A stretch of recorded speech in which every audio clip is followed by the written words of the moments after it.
Ito nga po, no, hinihikayat mga kababayan si Gretchen Barreto. Ayan. Hinihikayat to mga boss chief amo sir si Gretchen Barreto na tumistigo laban kay Atong Ang daw ho. Ito po yung pakiusap ni alias Totoy ho, mga bossing. Gretchen Barreto urged to testify versus Atong Ang in case of 34 missing sabongero. Ang dami pong nadamay mga kababayan na pinangalanan po. Nasama pa nga po doon, mga boss chief amo sir, si Chavit Singson. Di ba? Nasama pa si Chavit Singson. At merong pinag-uutos na guluhin daw po si Chavit Singson. Ang sabi ko naman, mukhang ano yun mukhang mga, syempre, mga bigatin ho yung mga yan No? Si Chavit, parang imposible mo na magalaw ng ganun-ganun lang Tapos kasama pa doon sa ipapayari. Sabi ko, nako, ano kaya ang magiging reaksyon ni Chavit Singson kapag narinig niya na yung balitang iyan? Di ba? Ngayon yung mga reporter, malamang sa alamang hahagilapin, hahanapin po si Chavit Singson para kunan ho ng pahayag base doon sa narinig na pati siya gustong dalihin. Di ba? Base kay alias Totoy. Ano po ang balitang ito? Actress, socialite Gretchen Barreto is being urged to speak out and reveal about businessman Atong Ang's alleged involvement in the case of the 34 missing sabongeros. Alam niyo ho mga kababayan, bago ko mapanood si alias Totoy, ang akala ko magkaibigang matalik lang. Minsan pumapasok sa isip ko, naku, baka magjowa itong dalawa. No? Si Greta, ang ganda ho. Tapos si Atong Ang naman, madaming pera. Di ba? Sabi ko, baka magano lang. Baka kaibigan lang talaga.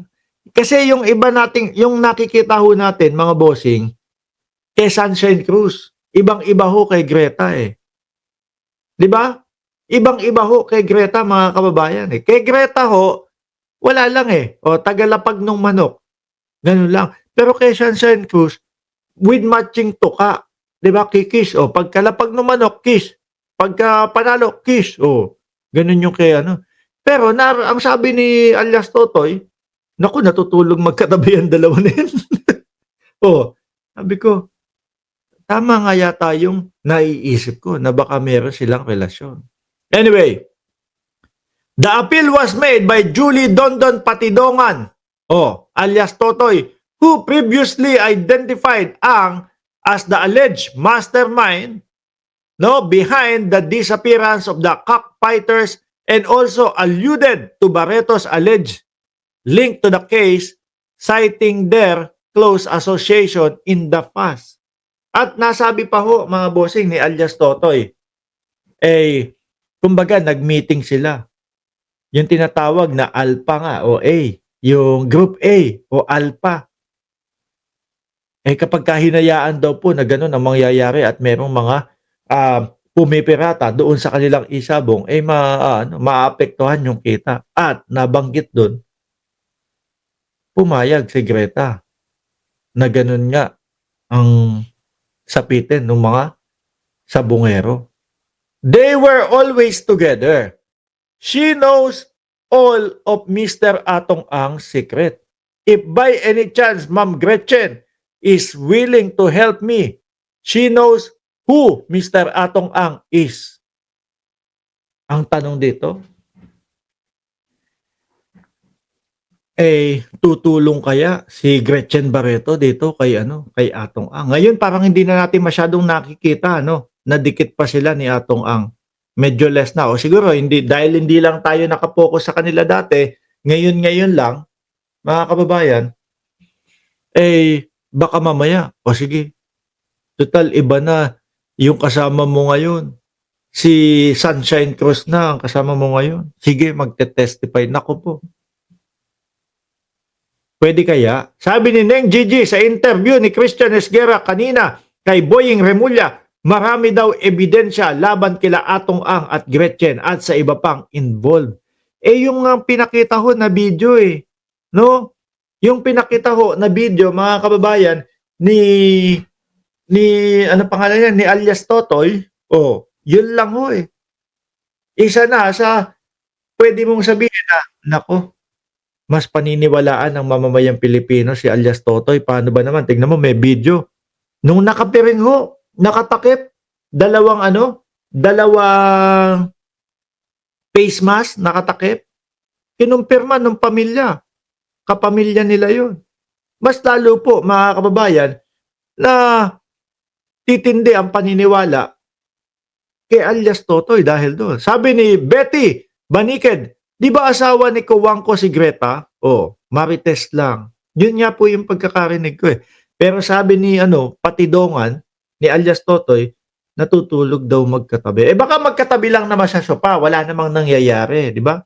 Sabi ni Biko Chowa, sana patagalin pa nila ang trial ni Digonio para masimot ang limpak-limpak na nakulimbat. Mukhang mahirap, Vic.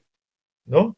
Kasi kung kukwentahin mo, kung 10 taon naabot yung trial, humigit kumulang 20 bilyones ang magagastos nila.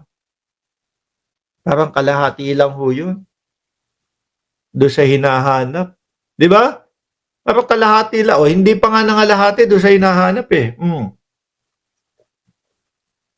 Kabit lang ni Tony Boy, si Greta, sabi ni Esing.